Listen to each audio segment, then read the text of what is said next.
Welcome to The Builders, a Postgres podcast. I am your host, Gulcin Yildirim Jelinek, and I am excited to kick off this series where we explore the trends in Postgres, data, and AI world.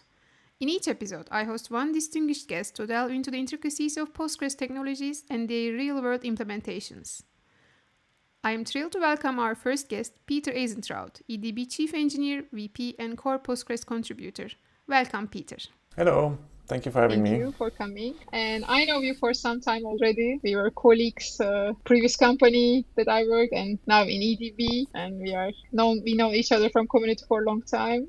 But people maybe can hear about you a bit more. Can you just explain yourself a bit to us? Like describe what you do. Who are you? Yeah. So I'm Peter. I've been working on Postgres for over 20 years now. I've had various jobs. Worked as a DBA, as a developer, and using Postgres, and for the last number of years now, I've been working in Postgres service companies of some kind, starting in 2016 with Second Quadrant, since 2020 at EDB. And I live in Germany, and that's what I do all day. Good, cool.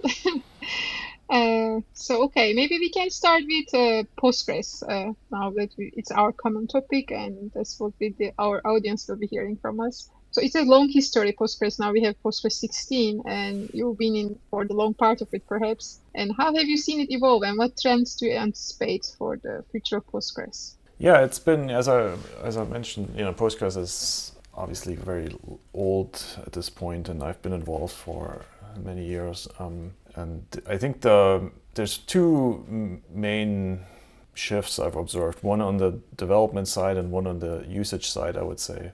On the development side, I started out as a DBA who was using Postgres, and then I got interested in tinkering with it and wrote my first patch and sort of got involved in the development that way. And I think a lot of people, that's similar to a lot of other who are now Postgres developers, right? They somehow use Postgres and then they started wanted to make improvements for their own work mainly. And I think over time, the Postgres development has professionalized much more. So now there's a lot more full-time developers who are just coding on Postgres and are not necessarily using it anymore that much. I mean, I hardly ever use Postgres in a production environment nowadays, right? I use it as a developer all the time, and I spin up databases and delete them all the time. But I have not really been responsible for a database as a DBA for some time. And so I think that changes the dynamic, I think, a little bit of what kind of developers we have and how projects are chosen and what people focus on and things like that. So I'm not sure if this is sort of good or bad. Sometimes I would like to have more involvement with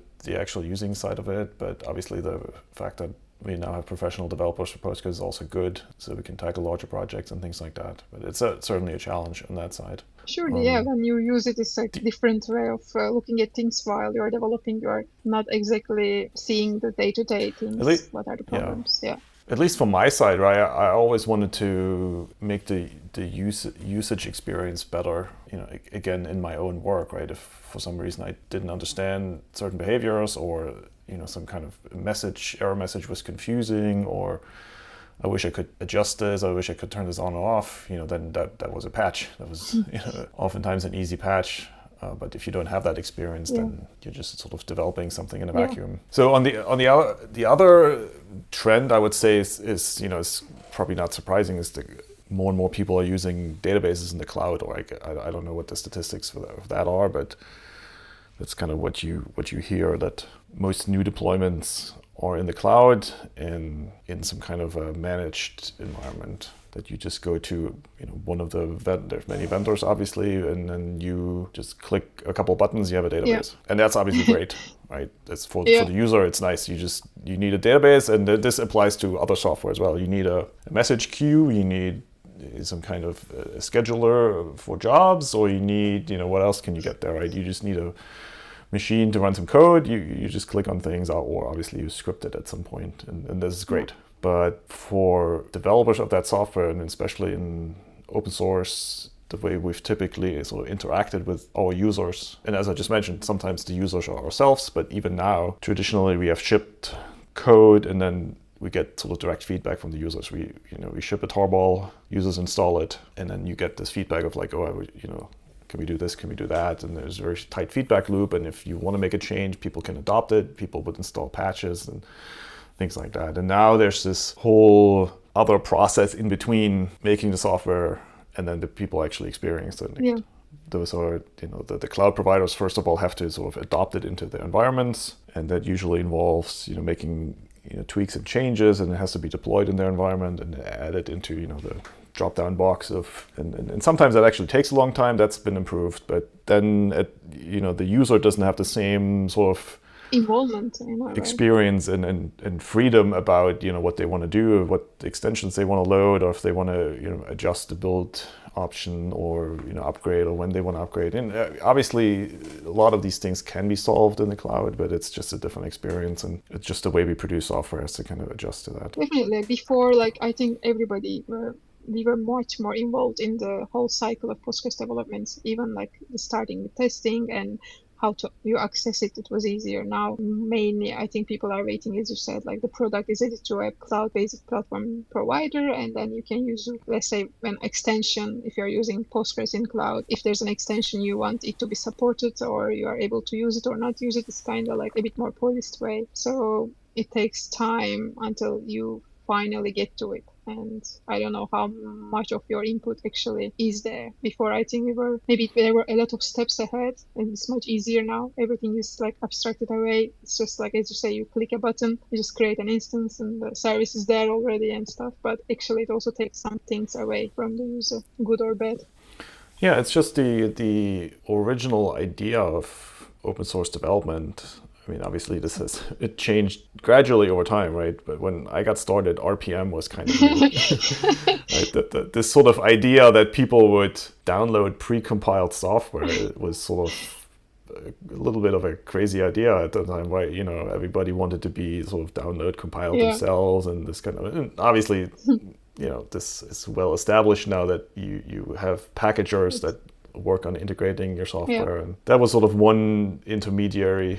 And that was not always without problems, but I think obviously it worked out okay. And this is another thing like that you have some intermediary with sort of other motivations in between. There's people thinking about, again, this doesn't apply only to Postgres or databases, this applies to all software. And there's people working on things like, Kubernetes and things like that is maybe a way to open that up a little bit, that sort of Kubernetes in a way, this sort of cloud operating system, if you wish, where then you can plug your own things into it. I think that's a good idea, and obviously a lot of people are using that. I don't think it has really sort of worked out in that way that you can really just sort of bring your own thing to the cloud. I think that would be an interesting sort of direction, but it doesn't seem to be working that way at the moment. Keeping an eye on that. Yeah, and what are the other trends that we see? We talk about cloud adoption for sure. We maybe mentioned the Kubernetes and how to improve users' life in general. So maybe we can discuss new things that PG16 brought. It doesn't necessarily need to be new features, new development there. You can give us some internal insights on that. Yeah, at the core, I think Postgres itself is moving forward steadily. There's obviously every once in a while there's some major changes like parallelism or something. That was some years ago now. But other than that, it's going to be a relational database at the core, and you just make gradual incremental improvements on that, right? So if you go through the Postgres 16 release notes, there's some better performance probably, right? There's some better monitoring, and there's always a fan favorite in Postgres, right? There's some work on vacuum. I'm not really sure what it is, right? I'm sure a lot of people have done a lot of hard work on that. But so you can sort of expect that, and there's some other things that people are working on in 16 and also beyond is JSON support, for example. It's just a thing that people want to use nowadays, and you just make incremental improvements on that. I don't know if we can sort of expect sort of radically, sort of exciting features. Yeah, sometimes it is. It happens every 5 years maybe, right? That, something like logical application or something, or as I mentioned, parallelism, that can sort of open up new work in some ways. But other than that, I look at every release as incremental across all these different topics that I mentioned. So performance, usability, features here and there. Yeah, actually, I'm looking at the release notes at the moment, and pretty much how you described the overview is there are the logical replication, allow logical replication from standby servers. It's like mostly like incrementally, as you say, like we already have the support for logical replication, so what we can add, and there's like monitoring improvements and parallelization improvements again. So I like that. It's kind of gives such a stable support to everything Postgres. It's not like one thing appears and you never see about it. Like every feature is like supported, and I mean, of course, there are some things that are not anymore as useful as it was. Then it's really sturdy. Like you can expect things will improve most of the time. Yeah, because we have so many developers in the community that everybody mostly works on whatever their focus is at the moment, right? It's not just like one team or one company that says, okay, now we're going to work on just this. We have, depending on how you count it, 20, 40, 60, 100 developers at various level of activity, and some people just want to work on JSON. Some people detest JSON. They just want to work on performance improvements at very low levels. And some people maybe are more coming from this sort of DBA angle that I mentioned earlier, that they want to work on monitoring improvements because they just need that one little piece of information to be able to tune there. So because everybody kind of works on their own direction, then you can expect that all these areas are usually addressed in every release. And then usually at the end of the release, we look at it and say like, yeah, we got to write like a press release or put a news on the website, right? And how do we explain all of this, right? So you go through back, what did we actually do the last year? And then you have, hundreds of changes. And so, well, how do we actually get this down to like sort of 5 bullet items? How do we explain? This is always sort of a little tricky exercise that doesn't really make sense. Obviously, you want to, explain it to the public in a little way, and then you reverse engineer, like how can we actually summarize this? But if you sort of look under the hood and work on it, then those are just sort of attempts to explain it afterwards, but that was not really the idea when we started, right? I think writing release notes in anything that I work was really hard. Like, as you say, you have to go back retrospectively and then group it together that makes sense to all sorts of users. Like for Postgres, there are developer users, there are DBA users, there are just customers who are just getting into it. So like kind of talking to everybody and in a way that addressing what their need is also like tricky. And I think Postgres does a good job about it. And I don't feel like anybody who can read the notes that are that confused. I mean, it's not really objective coming from us, like being in the ecosystem for a long time, but I think it's okay. Sometimes when you're using some piece of software or technology and there's a new one comes out, you might ask, like, is this like, does this include anything for me, right? Is it the new phone or whatever, or the new, I don't know, what people use, Windows, or, and then you wonder, like, is this something that I should upgrade to? Is there anything in it for me? And the attitude, I guess, in Postgres is, every release is worth upgrading to. Maybe not immediately. Obviously, you have to plan that and then, validate and all that. But there's no question that whatever the release this year is better across the board from last year, unless we made a big mistake. But at least that's the idea. Yeah. Okay, so. Well, we talk about it with Postgres, and can you also maybe mention like what are the current things that you are working on, like might be related to Postgres development. I know that your job requires it to, but also like other challenging and exciting things that you are working on at the moment. And you actually worked on before as well. We can talk about your Postgres development work as well. Yeah, I usually work on a bunch of things in parallel, and sometimes they are more active and less active, but I see those as sometimes sort of multi-year themes that I'm working on. So not all of those are maybe active at the moment. One thing I've worked on for many years on and off is the whole sort of internationalization and localization support in Postgres, and started way back when this was sort of locale support, and then I got involved in also the message localization, and then I got involved in collation support, so that sorting text into according to different languages or other settings, and making that more customizable. And that is a topic that keeps going on and on. Every year there's, as we mentioned in every Postgres release, there's some incremental improvement on that, and of course others have over time also worked on that, so it's not just something that I'm doing myself. But it keeps bringing me back in because there's sort of new ideas, and it's a really interesting area to work in because it has technical challenges, of course, to make it work, but also you have to then do research on how do sort of character encodings work in different languages, and what are the different languages, and what are all the different alphabets, and how do different languages treat text, and what does it even mean to have text and have a text sorted, and you study not only computing topics but also people basically, right? Yeah, the languages, right? How people talk and use language and so on. So that's something I'm also interested in. So that was kind of a good connection.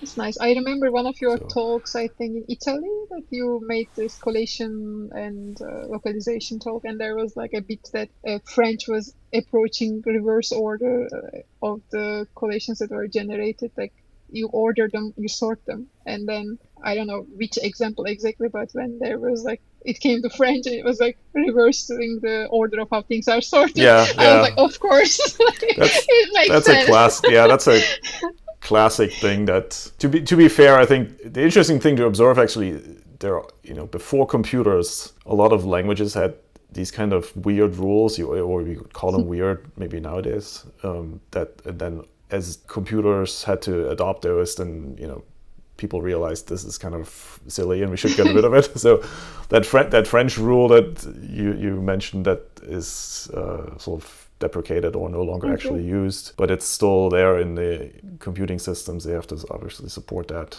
But things like that sort of get phased out over time. That's also interesting to observe that, some languages sort of, there's also examples, for example, in Spanish, that certain letters are sorted in some specific way that, it maybe doesn't make sense from perspective of other languages, but then some of those things are now also have sort of been changed to be more regular. And so this is maybe also the impact on computers, I guess, on languages and how they are used, because most of the language processing nowadays is on computer one way or the other, right? It's so interesting. Like first, human languages were kind of leading all these changes, right? We were adding stuff that how we speak to the computers. Now, like in the example of like French example, we deprecated their sorting usage kind of way, and then it is decided the way that how computing is done.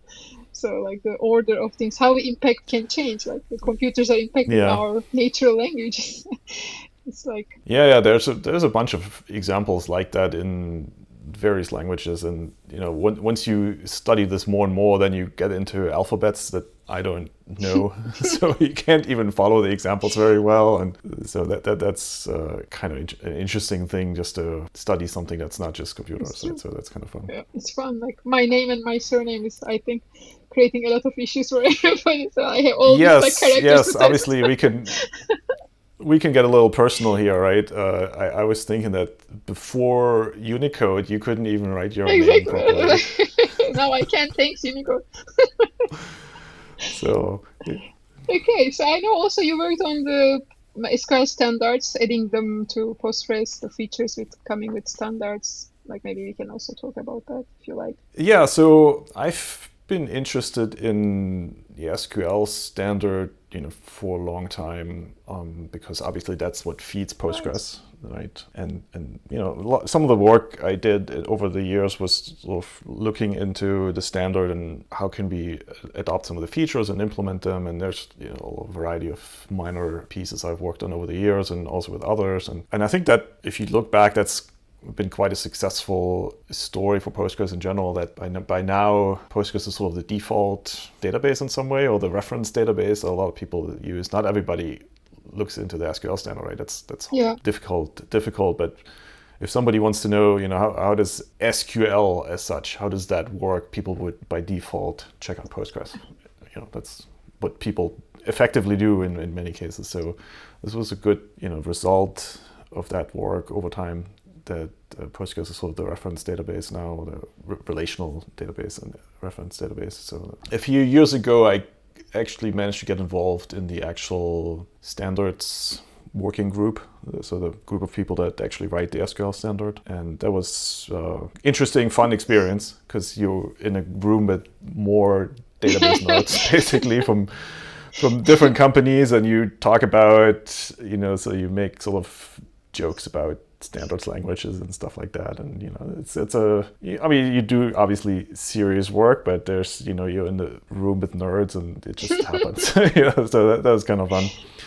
And I've been trying to do a little more, I think in years in the distant past, right, the SQL standard just kind of happened and other people wrote it, and those were the other, database vendors at the time. And I think Postgres is now a major database vendor, and I think it was sensible for us to also get involved there. And I think we've been quite welcome there, so that was a good experience. That's nice to hear. It's not like some old archaic group that is, like writing the standards, but they're also open to people to join, and it's cool. Yeah, it's both, right?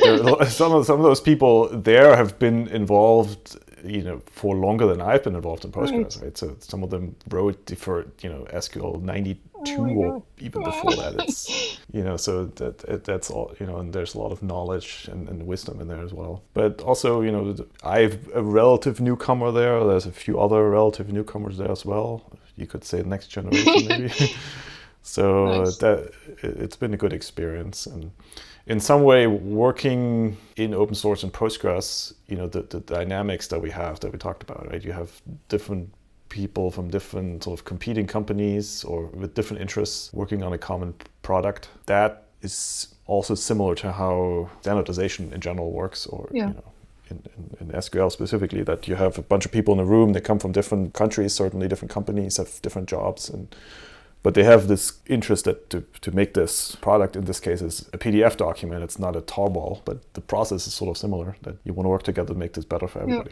So it kind of worked well for me. I kind of thought I fit into that quite well, and I found the experience working there actually quite positive. Nice. And maybe we can mention what are you working or what are you interested in for development in Postgres 17 and more further, anything that's For Postgres 17, one thing I'm focusing on right now is mainly helping other people with their work. So I'm helping a few people with patch review. I think one thing maybe that's interesting to point out is the temporal tables. That's one of those, again, that came out of the SQL standard. So it's an SQL standard feature. So that I have that's kind of interesting to me because I can sort of read that and study it from that perspective. But this other developer, Paul Youngworth, has been doing a lot of work on that over the years. And I've worked with him a little bit to help him organize his work. So it's a lot of that. So temporal tables, for those of you who don't know what that really means, is the way you can add basically ranges to table rows. And then you would say this table row is valid from this point in time to that point in time. And so you could have multiple versions of a particular piece of information that is valid at different times. So you can say this is the price of this, your product list, the price list. This is the price in this time period. And then if you have a sale, for example, you say in this other time period, this is the other price. It's really useful. Yeah, and then you can kind of do this. You can build this in Postgres. I mentioned ranges, right? Postgres has range types, and you can put indexes on things like that. So that you can do that. The temporal tables is a more of a higher level feature on top of that, where you can just say, I want this to be a temporal table, and then it just builds all that in the background. And then you can say, you do sort of queries. We can say, give me the sum of all the sales. And then it takes automatically into account when something was sold and adopts the different prices, or if you can build other examples with maybe you have different interest rates over time or different salaries of people over time. And then you're going to say, what's the total this department spent on salaries? And then it would take that automatically into account if the things changed at some point in time. So that is a kind of interesting, compact way to express that kind of information, which is quite common in practice because things change. The examples I mentioned. It's really cool. And there's a lot of interesting study in this area, temporal databases. I'm hoping we're making some progress on that. I don't think it's going to get done in Postgres 17, but I think we're making some good progress. Nice, good news. Not in the PG 17 part, but yeah. I mean, imagining me myself writing queries, I would really love that if I had it before. Yeah. So the other thing I've been looking into a little bit lately, this interest partially came out of my work around SQL in the SQL working group, is graph databases. And that's something that the working group that standardizes SQL has also been working on another database language called GQL, which is for graph databases. And that'll come out probably next year or sometime. That will be done. And so been looking into a little bit what they're doing over there in that other world. And I think the one thing that other vendors are doing again, this is kind of interesting. You're in this working group, there are other vendors, and you can kind of talk to them and see what they're doing. And they're talking about ways to kind of combine that, to combine relational databases and graph databases. Yeah. In some ways similar to, in the past, people have combined relational databases and JSON, XML databases. JSON, is another example, or document databases, whatever you want to call it, right? And this work is still ongoing, how you can sort of plug different paradigms, let's say, right? This is something that's been going on in Postgres since the very, very beginning, right? That you have a relational database, but let's plug a different paradigm like object stuff into it, or document stuff and things like that. So I think at the heart, it's going to be a relational database for as long as it exists, but you can kind of think about different ways to plug in different ways of thinking about data that emerge over time. You can organize data differently by adding different approaches. Yeah.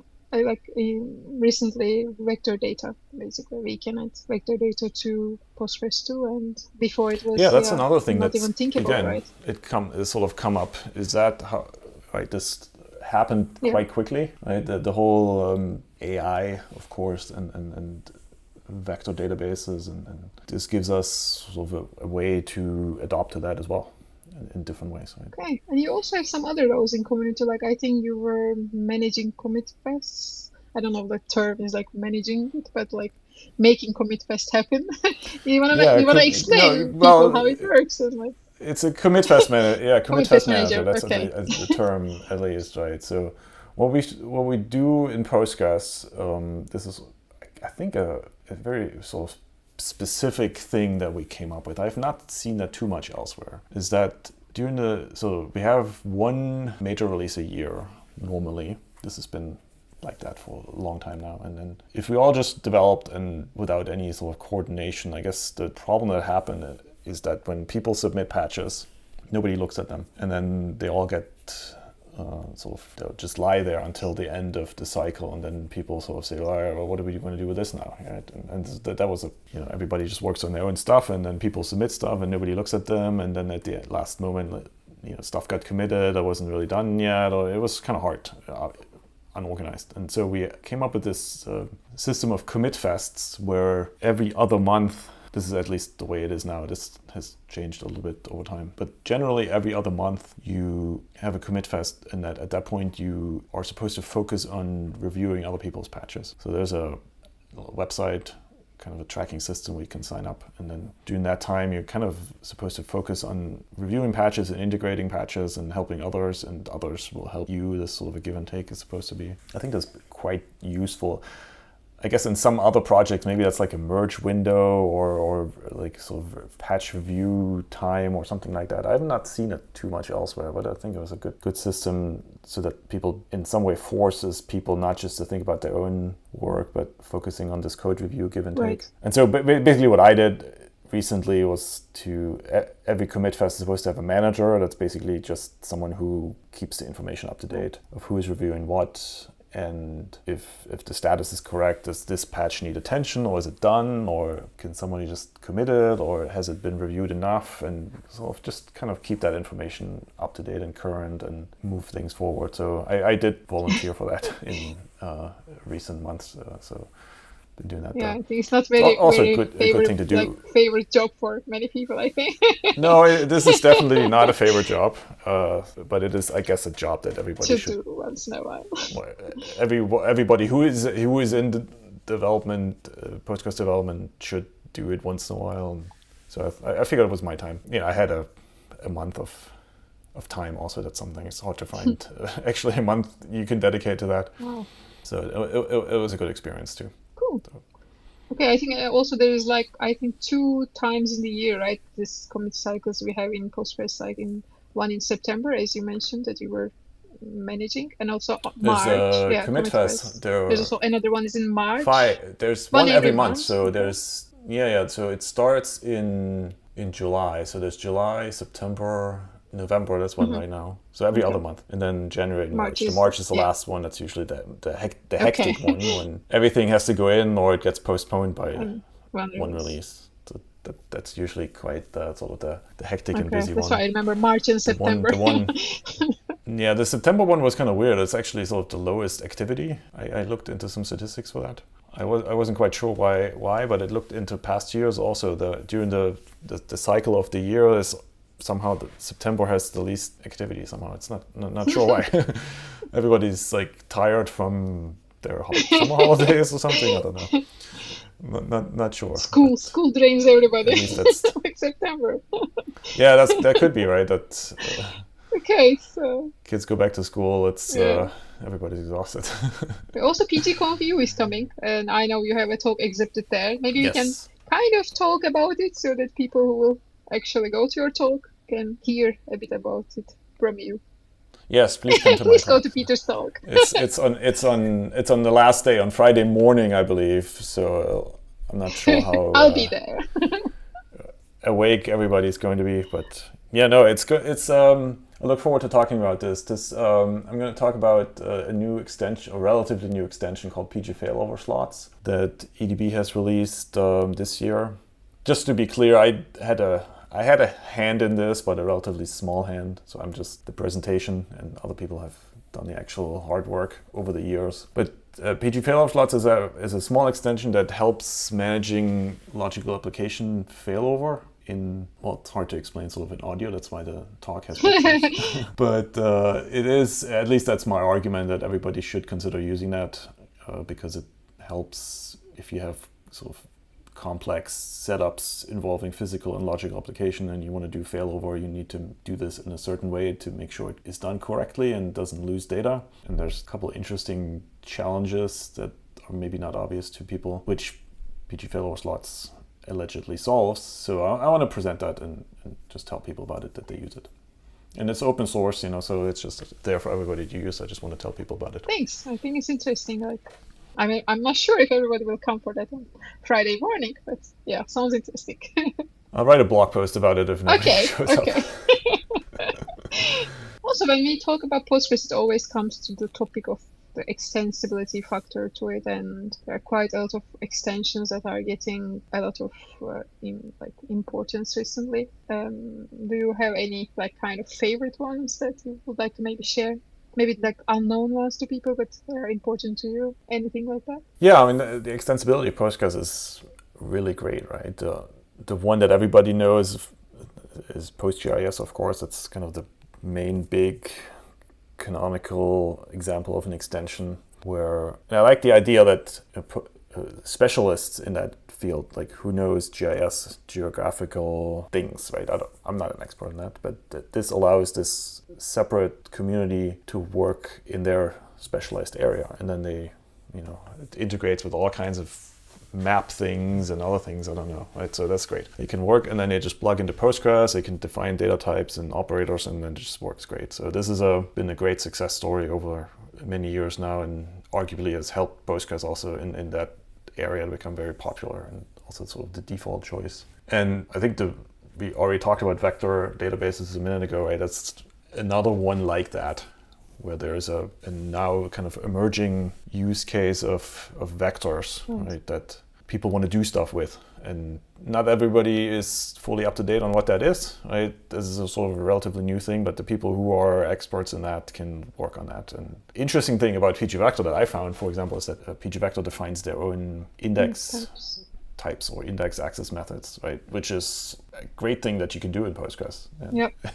It's not something that people do every day. You're not going to reinvent B trees or hash indexes, sort of just because you can. But this is a case where that works, and it's become extremely popular over the last, I don't know, is it only like 6 months? I mean, I know pgvector has been around for longer than the AI trend has been around, really. But obviously it's become super popular over just the last half year or so. Yeah. And so those are kind of interesting use cases. There's a bunch of other extensions. In some way you can make an extension into a company nowadays. You can write so much stuff in extensions now in Postgres. The one thing I find interesting now is that a lot of new extensions are written in Rust. Right, yeah. There's a trend. Which is, I mean, not the ones we talked about just now, but a lot of people, in some way, it's almost surprising if a new extension came out, it wasn't written in Rust. I think it's come to that. So I find that very interesting. And I'm sort of pleasantly surprised and interested in that. And I'd like to think about more if that's something that Postgres should support natively. It seems to work fine for everyone, right? There's this piece of module that you use to interface between Rust and Postgres, and people build on that. But maybe that's something that should be built into Postgres. I don't know. But it's certainly interesting that there's options other than writing everything in C. That's good. Yes, indeed. Also, you are a very long time in community. I think we share the same passion, bringing new people and keeping the people involved as long as they can. And I just wonder your idea of how Postgres is doing, onboarding new people. How we do just reaching newer people, and how we keep them, grow in a way to the people that we would like to. Yeah, that kind of comes back to what I talked about at the beginning, right? In the beginning, there was this natural onboarding process of if you were a user and you had a problem and you were a little bit interested in tinkering with it, then you could just show up and do stuff. And technically that's still true, and in practice that also does happen, but it is much more professionalized. I think you could say that people just do it as a job now, as I do, right? And then you have you follow the sort of development processes and you have roadmaps and do this, do that, and it probably makes it more difficult to onboard new people because there's not this natural on-ramp of where you find people. You can't, or maybe you can, but it's very, very difficult to just hire somebody that already knows how to do Postgres development, right? You can hire a software developer in general and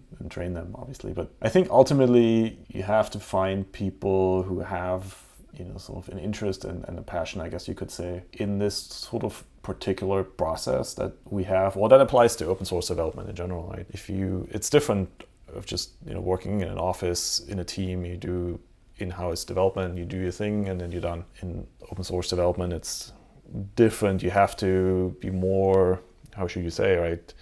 Maybe more assertive about your ideas, because you have to kind of defend your own ideas much more. You can't just say, oh, the boss said I got to implement this, and now I'm do it, and then I'm done, and then the boss says the next thing to work on, right? It doesn't work that way. You have to kind of defend all your ideas against everybody else, and also collaborate with others, as we just talked about, right, in the commit fest and so on. So you have to kind of be interested and maybe thick-skinned a little bit about that. But when you do, then, or if you do, then that's a lot of fun. But in some ways, it's hard for me to know how to find or onboard people now, because I've so much into it, but it is something we need to think about more, right? And for people to maybe we could also mention how people can get to the circles of Postgres. And for me, the idea is going to Postgres, joining Postgres user groups, local conferences, meetups. It's possibly the best way to get to know the people and what they are working on, and just to talk and what people need. And I think you might agree on that too. I think that's a good idea if you can arrange it. It depends on what part of the world you're in, of course, and what kind of opportunities you have. But in many areas, there's various events, like you mentioned, right? There's just local user groups, conferences. There's PGConf.EU obviously coming up. That's a big one. It's a whole week pretty much. There's also one-day conferences here and there. But just going to that, it just exposes yourself to the people you're working with. You can make contacts. You can just talk to people and tell them what you want to do, and maybe you find, this is usually how it works. You just talk to random people at lunch or in the hallway, and then you find, oh, this is the person who is actually responsible for the thing I wanted to do, and you make these personal connections, and that helps. Yeah. But also at these events, at least at the bigger ones, there's usually a presentation of some kind of how to do Postgres development. I know at the Prague conference in a couple of weeks, there's one, or at least one I've seen on the schedule. And sometimes these are also recorded, so you can also go to past events and look. And there's, explains how you can do development, how to make your patch review process better, and then these things. That's definitely a way to look. But going to these events, I think, gives you that personal connection that I think you ultimately need to have or should have to be successful in the long run. So I would recommend that. It's true. I hope we will onboard eventually more people, because I don't know how it reflects, even though how we know how popular Postgres is. I don't know if it really reflects on how many people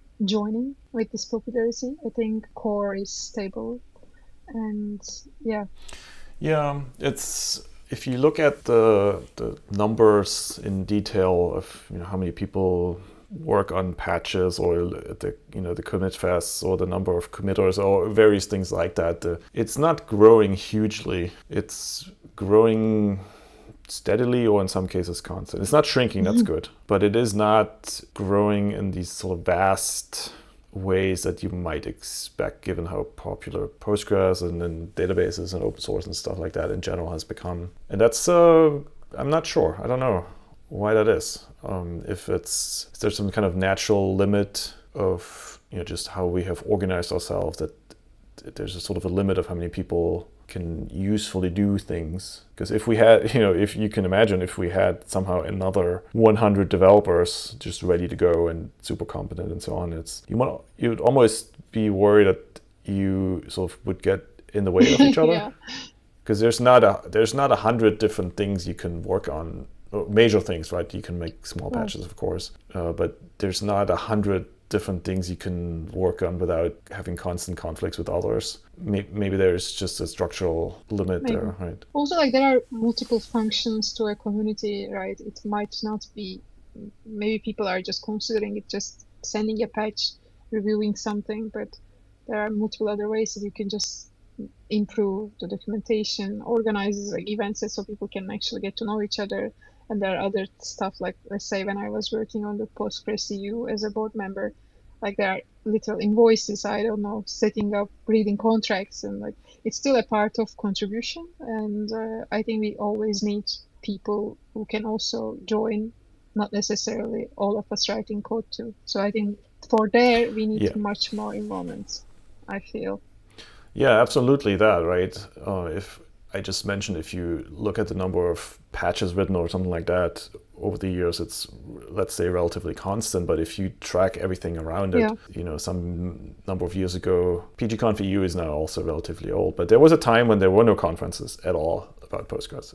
And there were no people who were writing invoices or people who were, making, podcasts. Sending invitation letters. It was half of my job in the board as well, writing invitation letters to different countries that people can reach. So there's definitely also, that's kind of harder to track. And it's not easy to measure. Or at least in a sort of a global level, right? There's definitely ways to get involved, just organize a user group or have a conference talk, explain how Postgres works and onboard more people to do more work, and that's how everything grows, right? I mean, when I think of it, it's kind of how natural that the more that I was involved with the community, the more offers I got, and then it became totally my job, and I became this Postgres person that known in where I grew up, and so it became then the Turkey base and then Europe, and so wherever I go, it kind of carried with me, and I'm really happy. It's just I grew a lot through this career.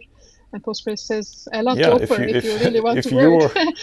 There's a lot. If you, as I mentioned, if you have this sort of disposition that you can work in this environment where the requirements are not always clear, but you can make things happen if you are convinced, then it's great. There's lots more work and people suck you in. Definitely. It's easy to get on board for sure. True. Okay, I think we'll be slowly. I mean, I asked you already a lot of questions about Postgres, what you work on, and the extensibility aspect. But I know you're also quite involved in how security of things, like how Postgres security works and the features that are related to that. Do you want to maybe quickly mention of the work that you do, like this, security aspect to it? Yeah, this is interesting too. If you're working with databases or as a DBA, right, you are managing data. That's what it means, right? And it's sort of trivial to say, right? But data is important to business, right? That's what most businesses nowadays live off their data, and there's lots of regulations and laws around that, and managing access to that data and how you obtain it and how you get rid of it and who is supposed to use it, and so the database management system has to support all of those things because a lot of these uses are regulated.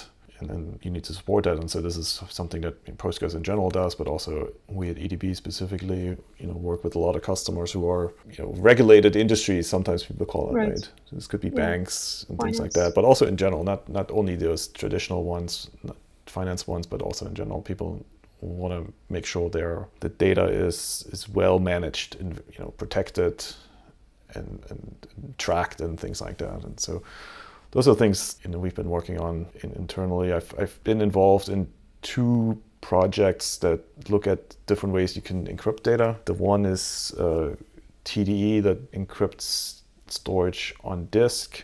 That's encryption at rest, sometimes people call it. And the other, I guess the working title is column encryption, where the encryption happens transparently on the client, so that the server doesn't even see the data in plain text at all. And so those 2 projects can address different levels of security or security needs. And they're both kind of still in progress.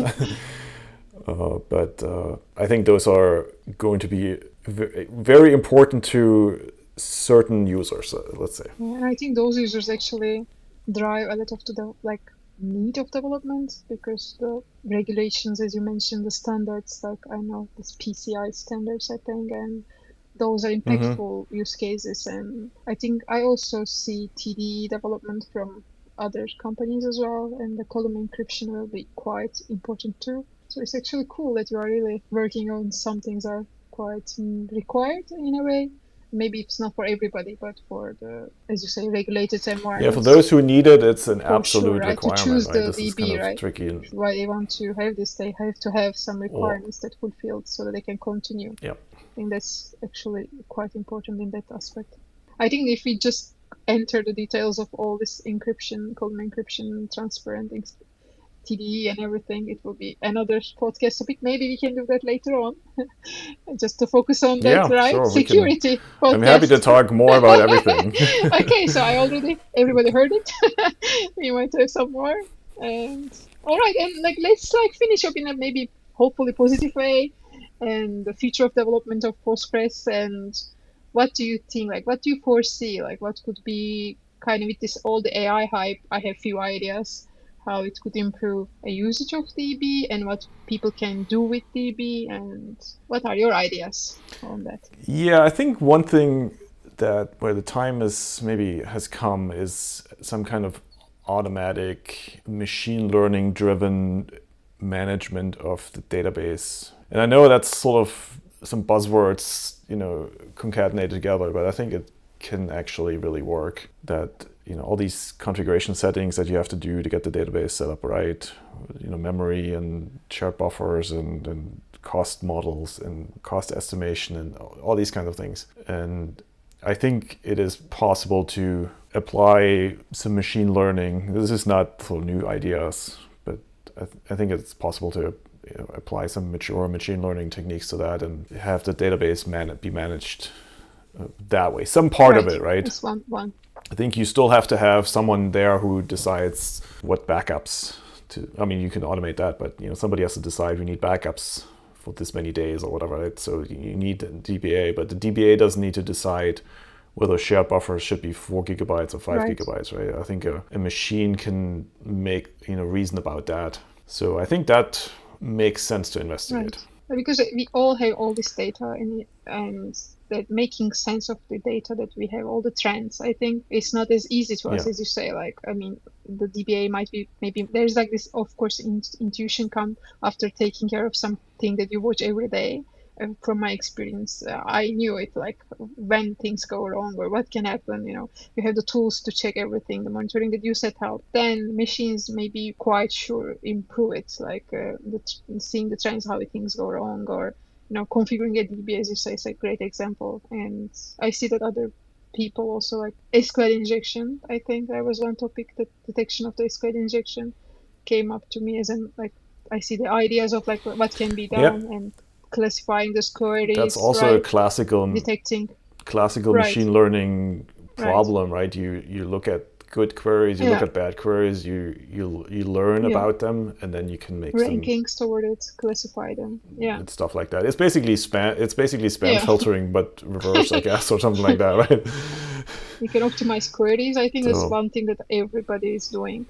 All DBA, we were doing it a lot, right? Optimizing queries, catching the long ones, and how often they run, and then you have to really focus on that. And imagine it gives you you should add this index here, as a recommendation because of this and that. This is the cost, and we see this often. So it's kind of, you can imagine there are a lot of stuff that can be done. by that. Yep. Also, of course.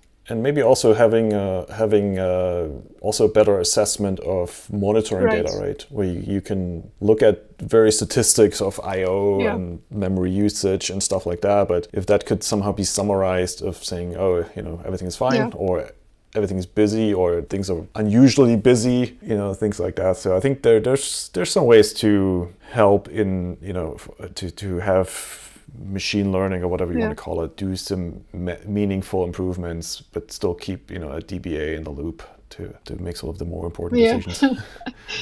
Okay, Peter, thank you. I think it was quite nice talking to you, for sure, for me. I hope everybody will enjoy the same way I enjoyed today. And it was great. I will talk to you again, I guess, in the later episodes. Yeah, that would be good. And for audience, I will be sharing, you will hear and you'll see the contacts of Peter if you would like to reach him. His email, his blog, his GitHub accounts, and Mastodon, I think he's on. Please read the description too. Thank you, Peter. Bye-bye. Thank you. Bye.